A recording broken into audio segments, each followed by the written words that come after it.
We have some major breaking news. It has been announced that Joe Gibbs Racing and Chase Briscoe have won their appeal and have received their points back from the penalties they received at Daytona. What's going on, guys? It's Daniel, and welcome back to our video. As I just said a second ago, we got some pretty massive and major breaking news as Joe Gibbs Racing has officially won their appeal and have received their points back. Here was what was reported by Bob Pockers. He says, Joe Gibbs Racing Chase Briscoe win the appeal to the penalty issued after the Daytona 500 for holes in the spoiler base being altered. His 100 points restored and no suspension to James Small and no fine to the team. Here's what they said and why they went ahead and rescinded the penalty. Panel on why it's overturned Briscoe's penalty. The panel believes that the elongation of some of the holes on the number 19 Cup car spoiler base is caused by the process of attaching that specific spoiler base to the rear deck and non-modifications of the single source part.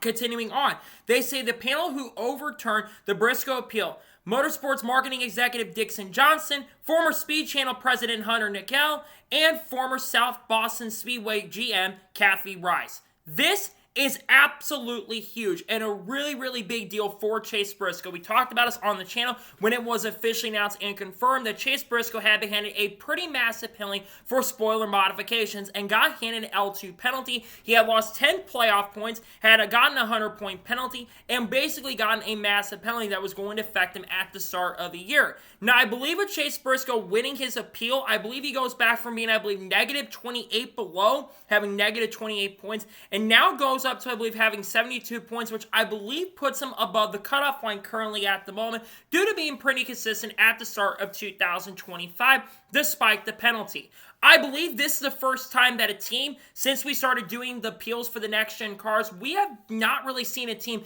go ahead and win their appeal. Now, some are going to mention the Hendrick Motorsports Livergate situation. Well, they did technically get their points penalties rescinded, the 100-point penalties they had received. They still had the fines basically double, if I remember correctly, going $100,000 up to $200,000, but they did not win their penalty outright. And then NASCAR a couple weeks later, I believe after Richmond, because Alex Bowman at that time had the points lead at that point a couple years ago, they basically got a 60-point penalty on Alex Bowman and William Byron. So is NASCAR going to try to do something very similar going forward? And will NASCAR be happy about this with the new rules and the next-gen stuff? I'm not entirely sure. This also is a big win because we haven't seen a team just outright win appeal situations like this. You think about like Michael McDowell when he got handed a 100-point penalty. I think they almost were going to appeal it. They did not appeal it, of course. Kevin Harvick a couple years ago, I believe in 2022, I believe, got a big penalty. They did not appeal because Brad Keselowski, they tried to appeal their big penalty after what happened, I believe, early in the season at Atlanta in 2022. They appealed it. They lost their appeal. So this is like the first outright win appeal for an organization and team. And if you're a Chase Briscoe fan, you're definitely going to be very happy about this outcome. I think if you're NASCAR, though, you're probably not going to be happy about the situation. But if it's true, and it seemed like from what the president of the team, Dave Alpern, had said, that there was a defect in situation that they really couldn't control, then that's probably why they were able to get their penalty rescinded. And this is now the second big organization that has been able to win their appeal. Obviously, of course, everyone's going to bring up Park Clearman and stuff about them not winning their appeal, but there's up for interpretation at this point with the spoiler stuff and the penalty on that front, and some are going to be really mad about that, but that's up for another day and up for that. As in regards to this is a massive deal for Chase Briscoe and a big win for the Joe Gibbs Racing team and organization as a whole, because now you're not going to have to be fully focused on trying to go out there and win races. You can now put the focus in on trying to get as many points as possible and try to go ahead and basically go and get as being consistent as you can be. If you can be consistent, that's going to be big. But this is a big deal because this was the first time that Joe Gibbs Racing had been handed a massive penalty like this. Granted, Denny Hamlin last year got handed a really big penalty right before the end of the regular season, but that was a situation with Toyota, and that wasn't a situation with Denny Hamlin per se. That was an issue with Toyota and their engine issues that they were having at that point. I think if you're a Chase Briscoe fan, you're going to be really happy about the situation because your driver doesn't have to go in with a hole. And if you're James Small, you're really happy about this because James Small is under a microscope going into this year.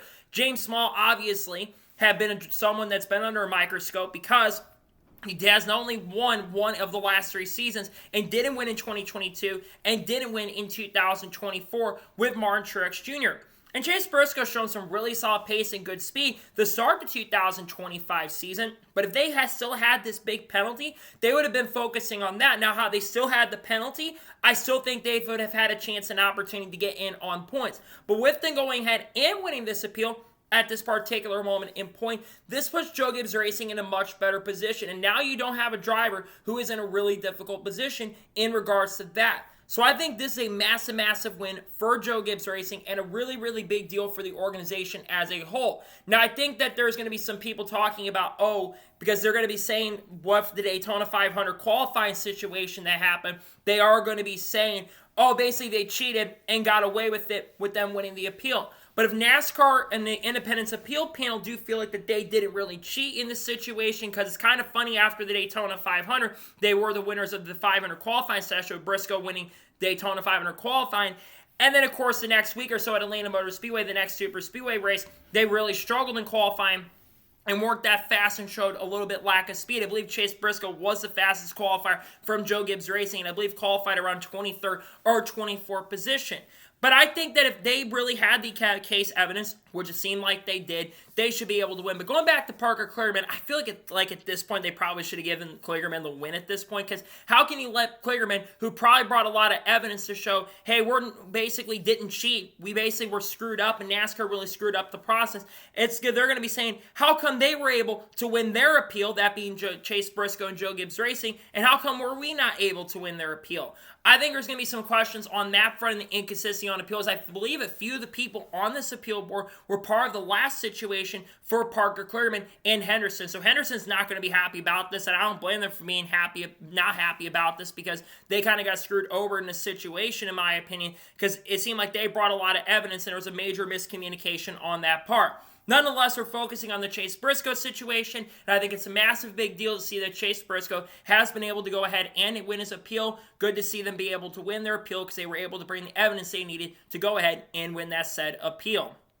So, that is going to be our today's special breaking news report on Chase Briscoe. I want to thank you guys for watching. Please subscribe to the channel, notifications on, so if I win a video, it does go live on my channel. Follow me to our Facebook and Instagram, and support me on Patreon as well. Link description below that, and comment your thoughts below on today's episode. What thoughts about Chase Briscoe and Joe Gibbs Racing winning their appeal? Let me know your thoughts in the comments below. I've had a lot of content dropped today on the channel, talked about the Austin Center penalty he received earlier today. Also talked about the NASCAR lawsuit going on between 25 and Front Row and NASCAR countersuing them.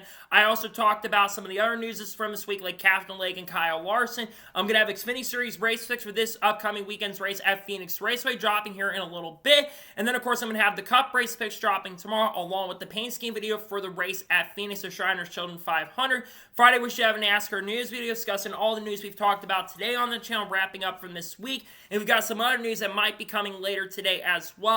We could have content on people like Haley Deegan, Shane Van Gisbergen, and Carl Edwards, Kurt Busch, Kyle Busch, Connor Zillich, Junior Motorsports, the lawsuit between 25 Front Row, Michael Jordan, Red Bull, other big sponsors like McDonald's, Wendy's, Cletus McFarland, Matt DiBenedetto, Frankie Muniz, Carson Quaffle, all the good stuff we'll probably be talking about on the channel very, very soon. So anyways, like I said, I want to thank you guys for watching today's episode, and I'll see you guys next time for more great, awesome NASCAR content and other motorsports content on the channel like this. Take care, everybody.